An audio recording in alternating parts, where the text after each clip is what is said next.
devoted to the proof of the Fourier-Plancherel formula, which is really something fundamental in analysis. Let us state the theorem. So, the main theorem is that consider f in L1 such that its Fourier transform is also in L1. Then f and f hat are both in L2, and the L2 norm of f hat and f are equal up to a fixed constant, which is 2 pi to the power d. So the proof of this formula relies definitely on the inverse Fourier formula. I recall this Fourier formula claims that we can compute f knowing f hat, provided f hat is integrable, and we have this formula. And in other terms, it means that when we apply 2 times the Fourier transform, this is equivalent to taking the 2 times the Fourier transform, and we multiply by 2 to the power d, and we put minus x and its identity. We are going to use this formula under this form later on. So f as f1 is in L1, f is infinity because of the inversion formula. So f1 is in L1, it's in L2 because it's in L1 and also in L infinity. And the same is true, of course, for f hat, because f hat is in L infinity by definition, and it is in L1 by hypothesis, so it's in L2 also. Now, we are going to prove something more precise than the equality here. What we are going to prove is that the scalar product, the L2 scalar product of L2 is equal to 2 pi to the power d, the scalar product of f and g, if f and g both satisfy the hypothesis of the theorem, which of course will obtain this because doing simply f equal to g. So let us observe this formula. Where does it come from? Take simply the conjugate of the Fourier transform. When you take the conjugate of the Fourier transform, of course, here you see I instead of minus I, and here you have g bar. And how to write this in terms of Fourier transform? Change x prime into minus x, and here when the Jacobian is 1, so you have minus x here, and you find simply this is the Fourier transform of g bar Čech, and I recall that f Čech of x, this is f of minus x. Using this in this formula, so the scalar product of f hat and g hat, this is this. Remember here that the functions, they are complex valued functions, not real valued functions, so the bar here is very important. So this is equal to this by the formula here. And now I use the fact that the Fourier transform is symmetric. So I can put it here, and this is equal to f of x, f square of g bar Čech. And now, as mentioned at the beginning, the inverse Fourier formula can be written as, when I apply 2 times the Fourier transform on a function g, this is 2 pi to the power d, g Čech.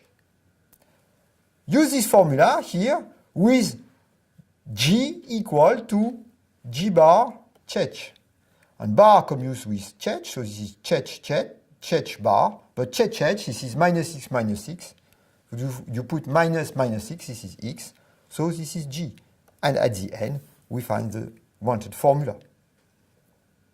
And this is f hat square scalar product with g hat, and this is 2 pi to the power d f g in L2. And we are done. Now we are going to give an important corollary of this formula. This equality of norm allows to extend the Fourier transform into L2. So for L2 function, we are going to be able to define the Fourier transform, of course not as an integral, but in an implicit formula. So the corollary is that the Fourier transform can be extended to a continuous invertible map. Invertible map, the inverse is also continuous. So it means that here, because of this equality, this means that the function is onto, one-to-one will be extremely easy because of this formula. So, the proof relies on the fact that, for instance, a space, we can apply the Fourier-Plancherel formula is dense on L2. And a space on which we can apply Fourier-Plancherel formula, this is a D of Rd, which is a space of smooth, compactly supported function. And we have the formula for any f, here this is for, of course, for any f in D of Rd.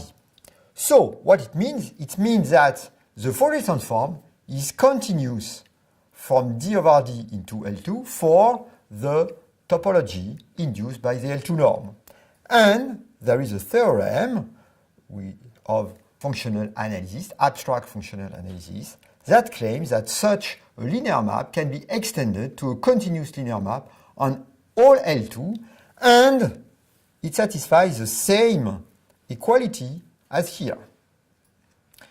So the corollary is proved up to the fact that f, the Fourier transform f, has to be invertible. So invertible, there is 2 points. There is that f has to be one-to-one and onto. The fact that f is one-to-one, this comes obviously from this equality, because if this term is 0, this one is 0, and thus f is 0. So the main point consists in proving that f is onto. Let's go. And to prove that f is onto, we are going to prove that first that the range of L2 is closed in L2. So, to prove it's closed, we follow the very basic idea. We consider a sequence Gn, which is on the range of L2 and which converges to some G in L2. And we are going to prove that, in fact, G is in the range of L2. By definition of the range of L2, this means that for any n, it exists Fn in L2 such that Gn, this is f hat of n. Because of the equality, we have this. But we have this because of the Fourier-Plancherel formula extended to L2. So, as Gn is convergence, Gn is a Cauchy sequence. So, Fn is also a Cauchy sequence. So, it converges to some f in L2. And passing to the limit in this relation here, we find this relation. So, G belongs to f of L2, the range of L2 by the Fourier transform. Okay. Now,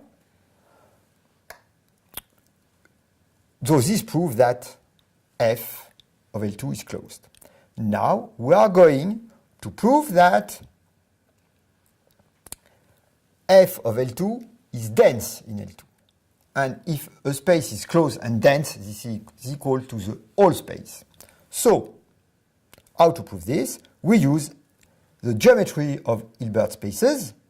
We pick up some G in L2, which is in the orthogonal of the range of L2 by the Fourier transform, which means exactly this.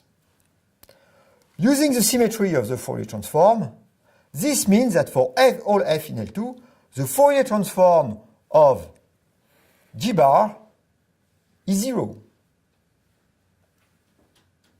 But because f is onto, this implies that G is 0.